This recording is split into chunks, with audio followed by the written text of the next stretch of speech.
مرحبا رمضان یا رمضان یا رمضان یا رمضان، مرحبا رمضان یا رمضان یا رمضان یا رمضان۔ الحمدللہ رب العالمین والصلاة والسلام علی سید المرسلین۔ ناظرین، پروگرام ہے رمضان کریم اور ہم اپنے نیکسٹ ایپیسوڈ کے ساتھ آپ کے سامنے حاضر ہیں۔ ہم آپ کو خوش آمدید کہتے ہیں اور آج ہمارے ساتھ موجود ہیں ہمارے ہر دل عزیز بہت ہی پیارے مولانا عبدالحبیب اتاری صاحب، جن سے ہم نے اپنے پچھلے ایپیسوڈ میں بھی کئی مفید معلومات حاصل کی، سوالات کیے اور ان کے انہوں نے بخوبی جوابات بھی دیے۔ آج ہم اپنے ایپیسوڈ میں اسی انداز سے اپنے 3 سیگمنٹس کو سٹارٹ لیں گے۔ پہلا سیگمنٹ ہمارا فضائل رمضان، ہم فضائل رمضان پہ گفتگو کریں گے اور انشاءاللہ ایک مفید معلومات کا خزانہ ہم سب کے ہاتھ آئے گا۔ مرحبا رمضان یا رمضان یا رمضان یا رمضان۔ جی مولانا صاحب۔ تفسیر نعیمی میں ہے تو قرآن پاک کی بڑی مشہور و معروف تفسیر ہے کہ اس ماہ مبارک کے کل 4 نام ہیں۔ ماشاءاللہ۔ ماہ رمضان، ماہ صبر، ماہ معاسات اور ماہ وسعت رزق۔ سبحان اللہ، سبحان اللہ۔ روزہ صبر ہے، ماہ صبر کیوں کہا جاتا صبر کا ہے پہلا کہ روزہ صبر ہے جس کی جزا رب عز و جل ہے اور وہ اس مہینے میں رکھا جاتا ہے، اس لیے اسے ماہ صبر کہتے ہیں۔ معاسات کے معنی ہے بھلائی کرنا، چونکہ اس مہینے میں سارے مسلمانوں سے اور خاص کر کے اہل قرابت جو ہیں، رشتہ دار جو ہیں، ان سے بھلائی کرنا زیادہ ثواب ہے، اس لیے اسے ماہ معاسات بھی کہتے ہیں۔ ماشاءاللہ۔ اس میں رزق کی فراخی یعنی رزق کی زیادتی بھی ہو جاتی ہے اور غریب بھی نعمت کھا لیتے ہیں، اس لیے اس کو ماہ وسعت رزق بھی کہا جاتا ہے۔ ماشاءاللہ۔ سبحان اللہ۔ سبحان۔ اچھا، یہ ایک بڑا خوبصورت کمپیریزن علماء نے بیان کیا۔ کعبہ شریف یقیناً اللہ کی رحمتوں کا گھر ہے اور برکتیں ہی برکتیں، بے شک۔ کعبہ شریف بھی برکت والا اور رمضان بھی برکت والا۔ ایک بہت خوبصورت کمپیریزن کتابوں میں لکھا کہ کعبہ مسلمانوں کو بلا کر دیتا ہے اور رمضان آ کر رحمتیں بانٹتا ہے۔ اللہ اکبر۔ گویا وہ کعبہ کنواں ہے، یعنی اس کے پاس جائیں تو جا کر پانی مل جاتا ہے، اور رمضان بارش ہے یا دریا ہے جو جا کر برستا ہے یا پہنچ جاتا ہے۔ سبحان اللہ۔ ہر مہینے میں خاص تاریخیں اور تاریخوں میں بھی خاص وقت عبادت ہوتی ہے۔ بالکل۔ مثلا بقرعید کی چند مخصوص تاریخوں میں حج ہوتا ہے، محرم کی 10ویں تاریخ افضل ہے، مگر ماہ رمضان کا ہر دن اور ہر رات ہر وقت عبادت ہوتی ہے۔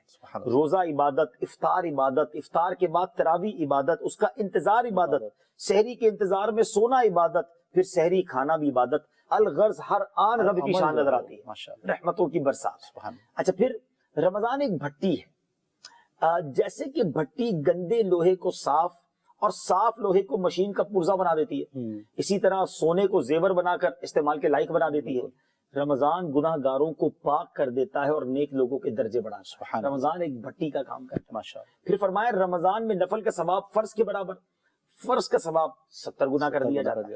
اور بعض علماء فرماتے کہ رمضان میں مرنے والے کا، یعنی جو رمضان میں مر جائے، اس سے سوالات قبر بھی نہیں ہوتے۔ اللہ، اتنا مبارک مہینہ، اس مہینے میں جینا بھی برکتوں والا اور دنیا سے جانا بھی چلا گیا برکت تو اس کے لیے بھی برکت۔ اچھا، اس مہینے میں ایک شب قدر ہے، آخری جو قرآن پاک کی صورتیں ہیں اس میں یہ سورہ قدر ہے۔ اِنَّا أَنزَلْنَاهُ فِي لَيْلَةِ الْقَدْرِ، بے شک ہم نے اسے شب قدر میں اتارا۔ تو پتہ چلا کہ شب قدر بھی اسی مہینے میں آتی ہے۔ رمضان میں دوزخ کے دروازے بند ہو جاتے ہیں، جنت آراستہ کی جاتی ہے، اس کے دروازے کھول دیے جاتے ہیں۔ رمضان میں کھانے پینے کا حساب نہیں ہے، اللہ، اور دنوں میں ہم جو کھاتے ہیں نا اس کا حساب دینا پڑے گا۔ رمضان میں روزہ دار کے لیے الحمدللہ یہ رحمت ہے، یعنی کہ پہلے ہی وسعت ہو جاتی ہے اور کھانے پینے کا حساب بھی نہیں۔ سبحان اللہ۔ اچھا، قیامت میں رمضان اور قرآن روزہ دار کی شفاعت کریں گے۔ رمضان تو کہے گا کہ مولا میں نے اسے دن میں کھانے پینے سے روکا تھا، اور قرآن عرض کرے گا یا اللہ میں نے اسے رات تلاوت و تراویح کے ذریعے سونے سے روکا تھا۔ یہ دونوں شفاعت کریں گے اور ان کی شفاعت قبول کی جائے گی۔ خاص طور پہ شاہ رخ بھائی، جو افطار کا وقت ہے نا، احادیث میں یہ مضمون ملتا ہے کہ روزانہ افطار کے وقت 10 لاکھ گناہگار جہنم سے آزاد کیے جاتے ہیں۔ اللہ، 1 million sinner every time of افطار اللہ تعالیٰ جہنم سے آزاد کر دیتا ہے۔ سچ بتائیں ہمارا افطار کے وقت کیا انداز ہونا چاہیے؟ اے کاش ہم سارے گھر والے بیٹھے ہیں، ہاتھ اٹھائیں، آنسو بہائیں کہ یا اللہ آج جو افطار کے وقت 10 لاکھ بخشے جائیں گے ان میں میرا نام لکھ دے، میرے ماں باپ کا نام لکھ دے، مگر ہم افطار کے وقت کیا کر رہے ہوتے ہیں؟ کئی لوگوں کو تو یہ فکر ہوتی ہے کہ آج مینیو کیا ہے، آج مینیو کیا ہے، شربت کہاں ہے، پکوڑے کہاں ہیں، یہ فروٹ فکر چاٹ لاحق کہاں ہوتی ہے، اور اس پہ ٹینشن سی مچی ہوئی ہوتی ہے۔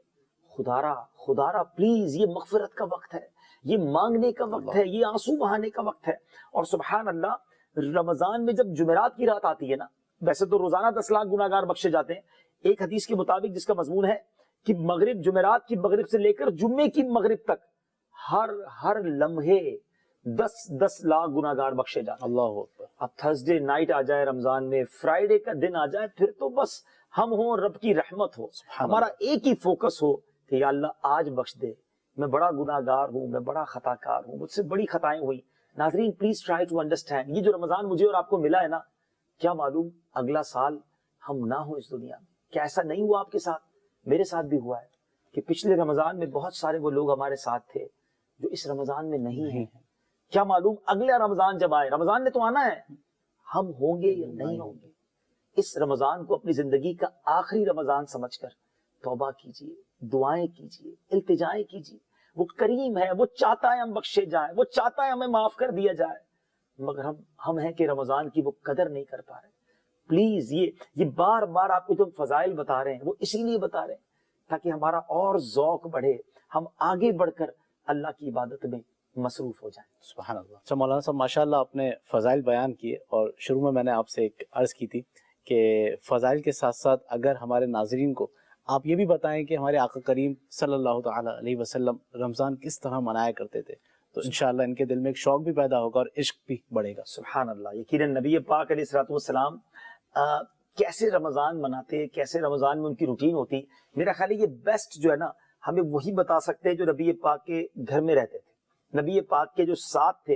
اور سبحان اللہ، ہماری امی حضور حضرت عائشہ صدیقہ طیبہ طاہرہ رضی اللہ تعالی عنہا سے کوئی عام سمجھ لے کوسچن کرتے ہیں کہ آپ بتائیے کہ پیارے آقا کا رمضان کیسا ہو۔ سبحان اللہ۔ ایک حدیث پاک ہے، آپ فرماتی ہیں جب ماہ رمضان آتا تو شہنشاہ نبوت، تاجدار رسالت صلی اللہ تعالی علیہ وسلم 20 دن نماز اور نیند کو ملاتے تھے۔ اللہ۔ پس جب آخری عشرہ ہوتا تو اللہ عز و جل کی عبادت کے لیے کمر بستہ ہو جاتا۔ اللہ۔ اس کا مطلب یہ ہوا کہ پہلے 20 دن نمازیں تو ہو رہی تھی، کچھ آرام بھی کرتے، مگر آخری عشرہ کو سمجھ لیں دل و جان سے عبادت کے لیے، یعنی آرام بھی چھوڑ دیا۔ ایک اور جگہ فرماتی ہے کہ جب ماہ رمضان آتا نا تو نبی پاک علیہ الصلوۃ والسلام کا رنگ مبارک متغیر ہو جاتا، جو کلر آف فیس ہے وہ چینج ہو جاتا، اور نماز کی کثرت فرماتے اور خوب دعائیں فرماتے۔ نبی پاک خوف خدا کا غلبہ آ جاتا اور آپ کی راتیں دعاؤں میں، گر گرانے میں اور عبادت میں گزرتی۔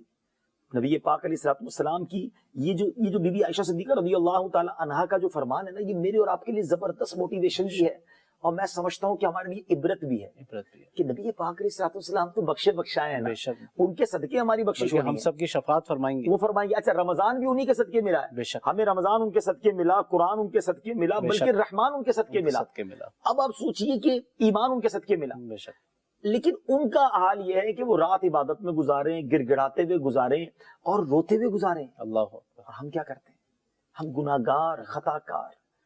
انفارچونیٹلی دوبارہ یہ کہنا پڑ رہا ہے کہ بڑی تعداد یقیناً ماشاءاللہ نمازیں پڑھ رہی ہے، روزے رکھ رہے ہیں، لیکن بہت بڑی تعداد رمضان میں بھی نمازیں قضا ہو رہی ہیں، رمضان میں بھی روزے نہیں ہو رہے ہیں، رمضان میں بھی گناہ ہو رہے ہیں، رمضان میں بھی اللہ کو ناراض کیا جا رہا ہے۔ پلیز، وی آر مسلم۔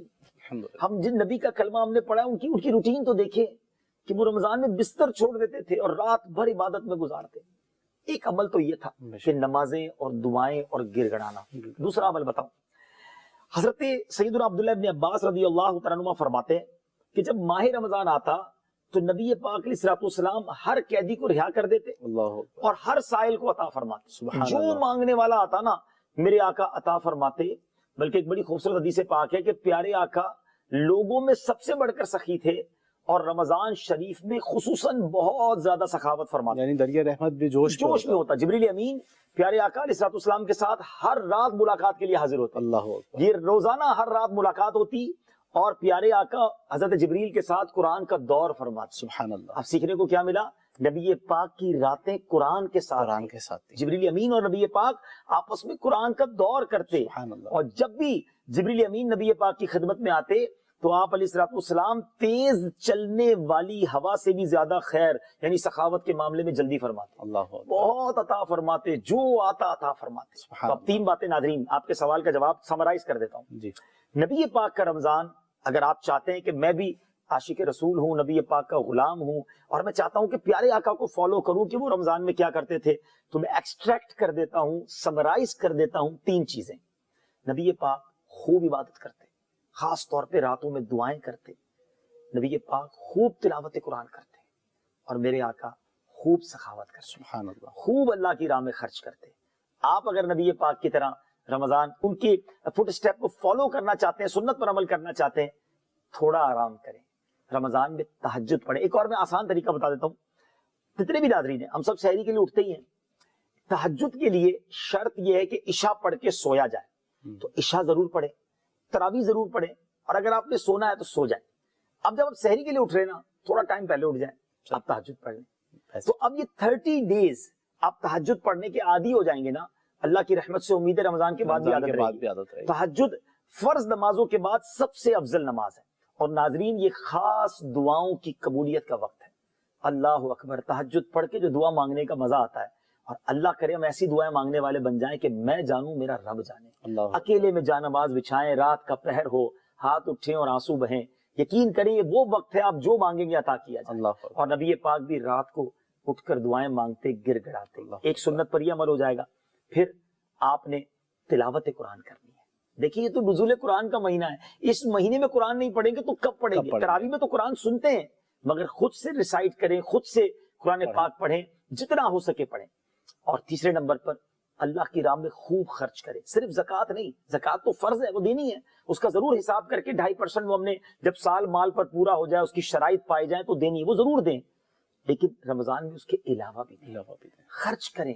یاد رکھیں نبی پاک علیہ السلام جو فرمائے وہ حق ہے، مگر اس حدیث پر میرے آقا نے قسم اٹھائی کہ میں اللہ کی قسم کھا کر کہتا ہوں اللہ کی راہ میں خرچ کرنے سے مال کم نہیں ہوتا۔ اللہ، تو it means it's compulsory, final ہو گیا نا کہ اب آپ اللہ کی راہ میں خرچ کریں گے، آپ کا مال ملٹی پلائی ہی ہوگا۔ اللہ مجھے اور آپ کو اس طرح رمضان منانا نصیب فرمائے۔ ماشاءاللہ، بہت پیاری گفتگو فرمائی، اور امید ہے کہ عشق رسول صلی اللہ تعالی علیہ وسلم کے چراغ دلوں میں روشن ہو گئے ہوں گے۔ اللہ تعالیٰ ان کو ہمیشہ روشن رکھے۔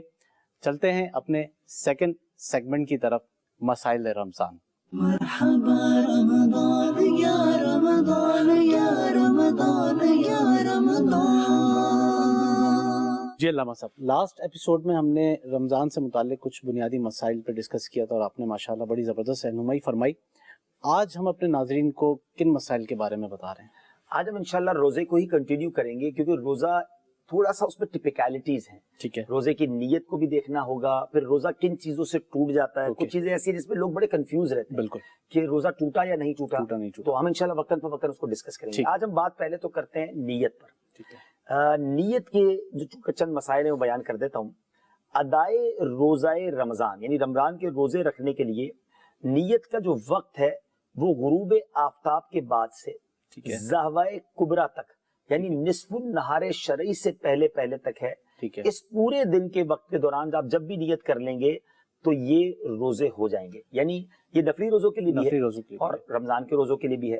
غروب آفتاب ہو گیا، اب اگلا دن بیسیکلی شروع ہو جاتا ہے مغرب کے بعد، لیکن اس کے اگلے دن یہ جو تھوڑا سا مشکل لفظ میں نے کہا کہ زہوائے کبریٰ نصف النہار شرعی، تو یہ یعنی یوں سمجھیے کہ جو ظہر کا وقت شروع ہونے سے پہلے ہم دیکھتے ہیں زہوائے کبریٰ کا جو وقت ہوتا ہے، تو اب زہوائے کبریٰ جو ہے اس سے پہلے تک اگر ہم روزہ رکھ لیں، اس کو عام طور پہ لوگ مکروہ وقت کہتے ہیں، مکروہ وقت سے پہلے نیت اگر کسی نے کر لی تو اس کا روزہ ہو جائے گا، لیکن فجر سے لے کر اس وقت تک اس نے کچھ کھایا نہ ہو، صادق سے لے کر اور کوئی بھی ایسا کام نہ کیا ہو جو روزہ توڑنے کا سبب ہوتا ہے، پھر وہ نیت کر سکتا ہے۔ پہلے تو یہ ٹائمنگز نیت کی پتہ چل گئی، ٹھیک ہے۔ اچھا، نیت بیسیکلی دل کے ارادے کا نام ہے، ٹھیک ہے، زبان سے کہنا شرط نہیں ہے، اگر زبان سے کہہ لے تو اچھی بات ہے، مستحب ہے، اور اگر رات میں روزہ رمضان کی نیت کرے تو اس نے اس طرح کہنا ہے نویت ان اصوم غدا للہ تعالی من فرض رمضان، میں نے نیت کی اللہ کے لیے کہ کل رمضان کا روزہ رکھوں گا۔